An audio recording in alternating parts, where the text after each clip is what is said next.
미국은 왜 스티븐 비건 대북정책 특별대표의 평양행을 전격 결정한 걸까요? 그 배경에 대해서 송지훈 기자와 함께 얘기 나눠보도록 하겠습니다. 어서 오십시오.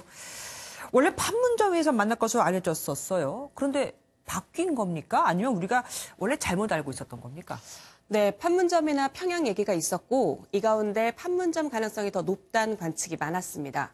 왜냐하면 1차 때 실무협상 장소가 판문점이었기 때문인데요. 네. 사실 미국이나 북한, 우리 정부 어느 쪽도 실무협상 장소를 공식적으로 확인해 준 적은 없습니다. 아, 언론에서 1차 때 그랬으니까 2차 때도 네. 그럴 것이라고 이렇게 넘겨짚은 거였군요. 어쨌든 누가 봐도 호랑이 굴로 들어가는 모양새입니다. 왜 판문점이 아닌 평양으로? 무엇보다 이제 협상의 속도를 내기 위해서로 보입니다.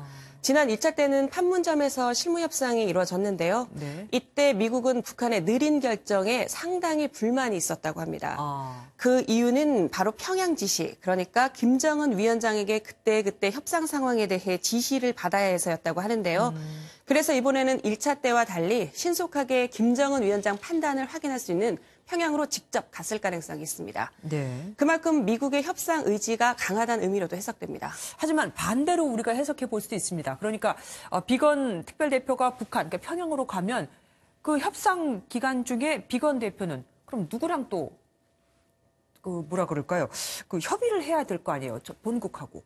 네, 이제 평양에 미국 공간이 없으니까 본국과 연락하기도 어렵고 보안 네. 문제도 있고 전화도 못 쓰고. 예, 그러니까 아무래도 불편하다는 말씀이신데요. 네. 앞서 폼페이오 국무장관이 평양을 이제 왔다 갔다 하면서 어느 정도 통신 연습은 했을 것으로 보입니다.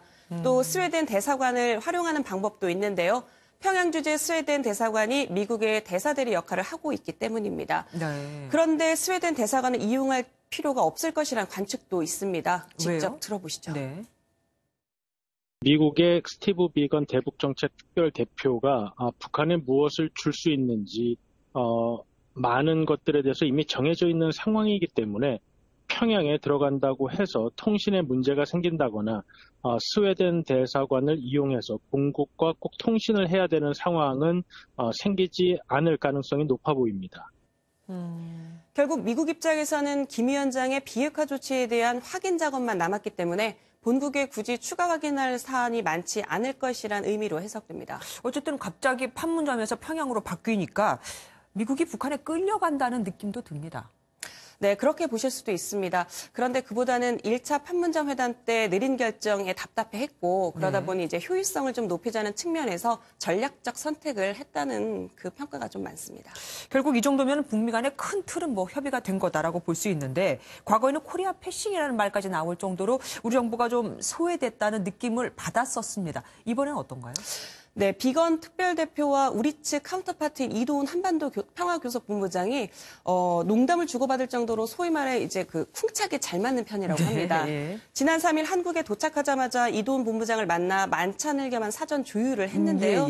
네, 아무래도 비건 대표가 고기를 좋아하고 한국 음식도 잘 먹는 걸로 알려져서 한식집에서 이제 협의가 이루어지지 않았을까 싶은데 네. 이도훈 본부장을 만난 다음 날 청와대로 가서 정용 국가안보실장을 만났는데 이때 사전 조율은 완료된 것으로 보입니다.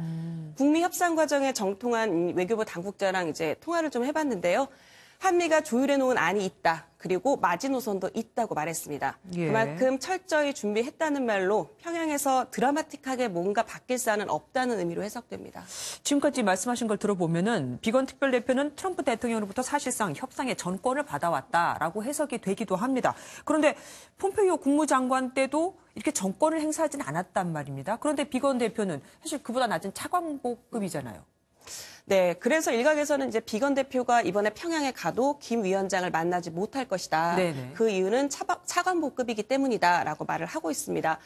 근데 전문가들은 또 다른 해석을 내놓는데요. 대북 특별대표 자리는 차관보급이라고 딱 정해지는 건 아니라고 합니다. 어떤 사람이 가느냐에 따라서 힘이 실리기 나름인데, 그러니까 소위 말해 이제 실세냐 실세가 네네. 아니냐일 텐데, 그런 점에서 이제 비건 특별대표는 상당한 권한이 있다는 해석이 가능합니다. 네. 이런 이유로 비건 대표가 김 위원장을 만날 가능성도 제기가 되는데요. 한번 들어보시죠. 네네. 큰 틀에서 실무대표인 비건과 김정은 위원장 간의 만남이 이루어진다면은 아마 이 비핵화에 대한 보다 구체적이고 실제적인 조치에 대한 김정은 위원장의 결단이 이미 내려진 것이 아니겠냐.